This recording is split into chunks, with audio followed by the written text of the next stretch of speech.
guys, so welcome back, Console here, and today we're doing some more of the Minecraft Hunger Games, playing a little bit of MCG on the Valleyside University map. Oh, sounds a good intro, right? Is that a good intro? So yeah, we're gonna be playing some Valleyside today, and I'm gonna be talking about an announcement that may change your life if you play on MCSG a lot. I'm just kidding, it shouldn't really affect you that much. Let's just get a quick little slaughter on here.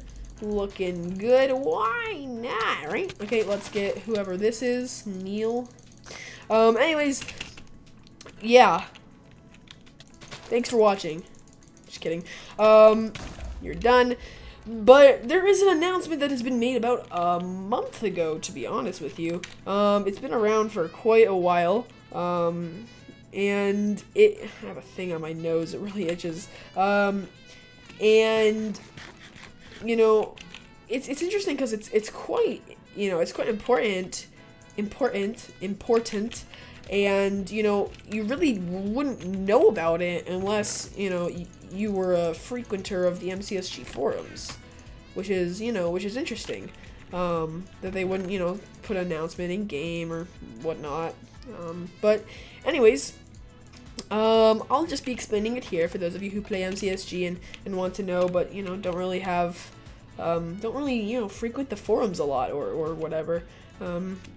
And so, yeah. Now, that announcement, if you have heard of it, and you're like, is it the announcement I think he's talking about? Is that what it is, or what? I'll just go ahead and say it. It is the AntVenom network announcement, so you may or may not know about that. Basically, the AntVenom network is kind of what you think it is. It's a network run by owned by the very popular YouTuber AntVenom, who has like 3 million subscribers or something. I don't really know. And it's a minigame network, and it's very popular, and I say he owns it, not runs it, because most likely he's way too busy with YouTube, but, you know, that's just me. I don't really know for sure.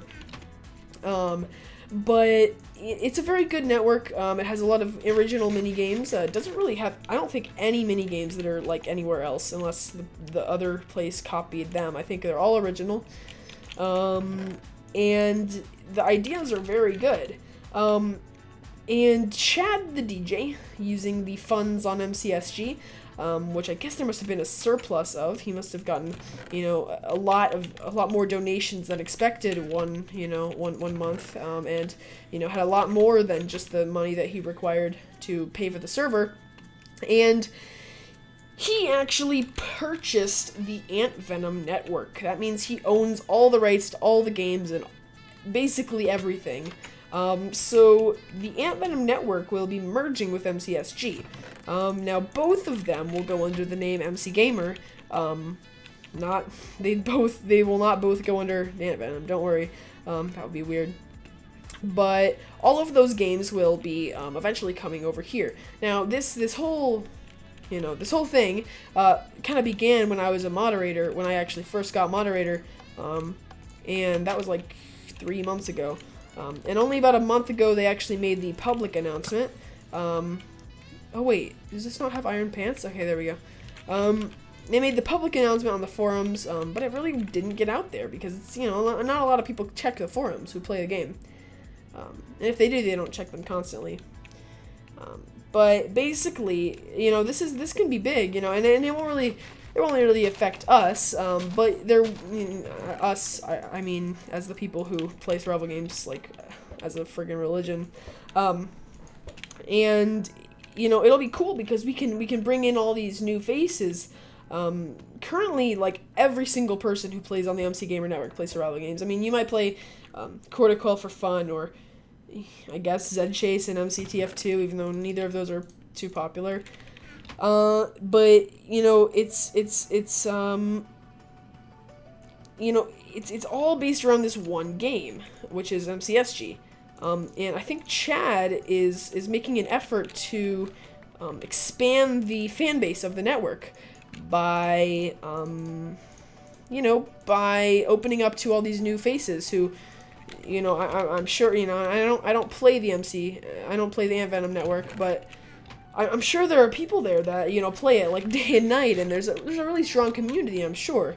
And you know, it'll be really interesting to have a bunch of new faces here because, well, that hasn't happened in quite a while. The first time that there was a bunch of new faces was Beijing Canadian when he started recording here, and I think that was the last time, to be honest with you. That's the only time there was a huge, gigantic surge of new people coming here. Other than that, it's just been like a steady growth. But it'll be really interesting to see what happens, you know.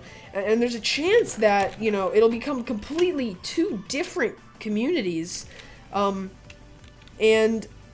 that will be so weird because I actually have... Here, I'll tell a story just so you guys know what I mean by two different communities. I used to play on this server called the Delta Network, the Delta Games Network, and it was owned by Denny Davidson and King Games, and I don't think I have any viewers still from there, but if I do, tell me in the comments, because I'm not really sure if there are any people still from Delta, but you know, all these people played. You know, on Delta there was the Feast, which was like a variation of survival games, and then there was Vampire Sacrifice, which is completely original. And these two games were vastly different, but they were both on the same network. And I was a Feast guy. I played the Feast all the time. Like, I was, I believe, number 3 on the leaderboards at one point. Yeah, before I shut down. I think so. I don't know. And I played it a lot. I was really good. I thought, even though I wasn't really good. I guess everyone else is just really bad. I don't even know. And I played the Feast like a religion. I played it all the time. And I got really high on the leaderboards.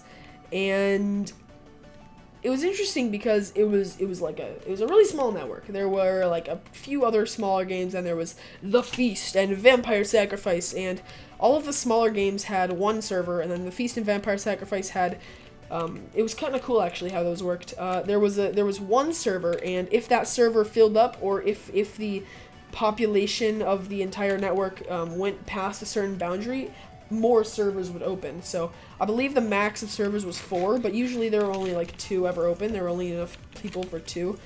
And so it was really cool because, you know, that you know, you really didn't know the size of the network, but it was really small. It really truly was. And I always played the Feast, and I was like, wait a second, there's this other game, like huge other game called Vampire Sacrifice, and you know, I knew it was there. I just didn't play it. And I was like, okay, well, I mean, if they have like 4 servers open at all times, which is more than the Feast has, it's gotta be something about it, right?